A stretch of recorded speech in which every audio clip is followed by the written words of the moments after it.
Would you like to also start this episode by quietly eating some Ninja Turtles gummy treats? Yes.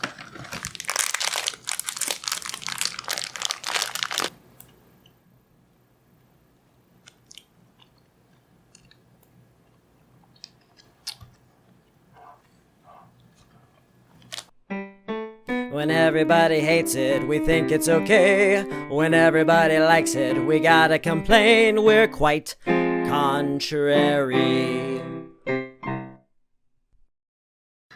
Hello everyone, welcome to Quite Contrary, the show that is mathematically designed to disagree with you. I'm Zach Nanimus. Johnny Dim. The Dark Crystal is a movie that comes highly recommended from fans of fantasy and children's entertainment alike. Loved by the young and the old, it is considered to be one of the Jim Henson Creature Shop's finest offerings.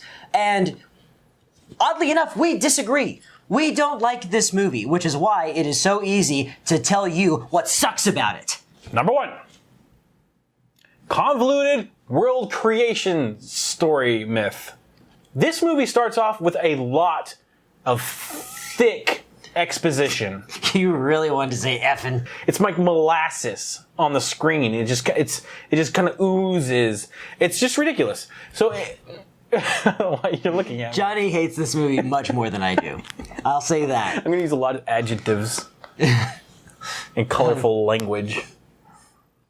There's something to do. I think the creation story has something to do with the crystal itself. And then there was like a race of beings that came about because somebody did something, I guess. It's a lot of big words that don't mean a lot. Yeah, it's a term that I first heard from Ego Raptor. He called it mystic babble, when there's just too many words that aren't real words that are thrown in and you're expected to believe that they matter because they're in the story. Mm-hmm. And this happens in a lot of fantasy stories because you'll find yourself at the beginning of a fantasy movie with this dramatic voiceover guy being like, in a world of Mortipest, there was the 15. The 15 came from the cloud-covered sky of Gulan, for among them there was the 16th, Orbic. Orbic went through time and space in order to find the Glarkatron capable of taking the 15 and making them into one, his servant and later wife. They born a child. This child would later be king. So, that's how it goes. Just start at king. Yeah, please. That's all we need. We know what a king is. You did it again. You're like, come on. Number two. Yet another prophecy story. Wait, you mean that movie with Christopher Walken?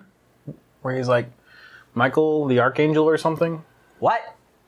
Never mind. This is an easy out for a lot of fantasy stories, and to my thinking, it can be just a little lazy, saying that the motivation of the character has nothing to do with the buildup of the story, but instead saying that it was always meant to happen this way, taking away any need for character development, and as a result, taking something away from the character itself.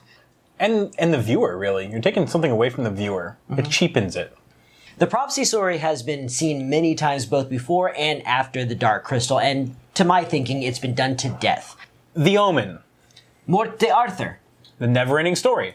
And another book you may have heard of, it's called Jesus. Number three. Puppets are gross. That's right.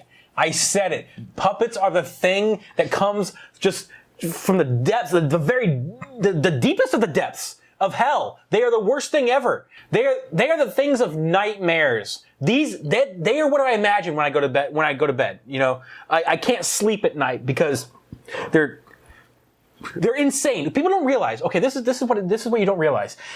Movies are a particular reality that the movie makers are trying to get you to believe in. They want you to invest your time and your imagination into what they created. If you woke up in a world like that where there are Muppets running around, that would be a horrorscape. That would be the worst. They don't have a pulse. You know what else doesn't have a pulse?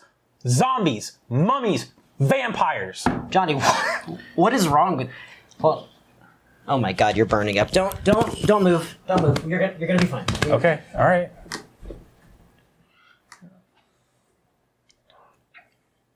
Number 4. Boring. This movie suffers from a little something I like to call atmospheric bloat. There are a lot of establishing shots that are there to give you a sense of the world, sort of a mystique, a sense of wonder and mystery. However, they're all about 20 minutes long. Mm-hmm. On top of that, you have the worst race to be your lead characters ever invented, the Gelflings.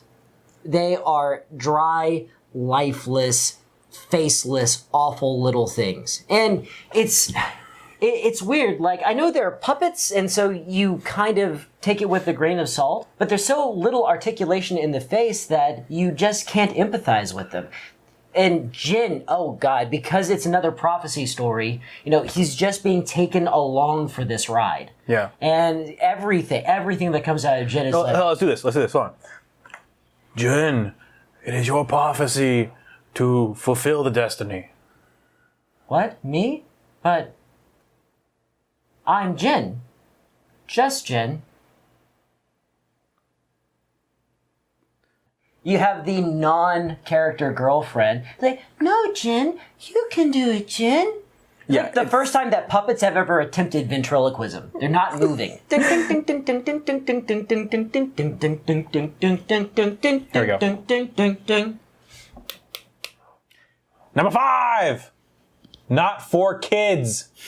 I am of the very strong belief that this movie is not for kids. Now, unfortunately, it is rated PG, as most Jim Henson productions are, because they are made for kids. I think this is a huge misstep. To support my argument, I want you to close your eyes. You don't have to close your eyes, especially if you're driving. I don't know why you'd be watching a video while you're driving, but don't drive and watch movies. So close your eyes and think about the monster under the bed, like when you were a kid. Go back to when you were a kid and see, like, the monster under the bed, the monster in the closet.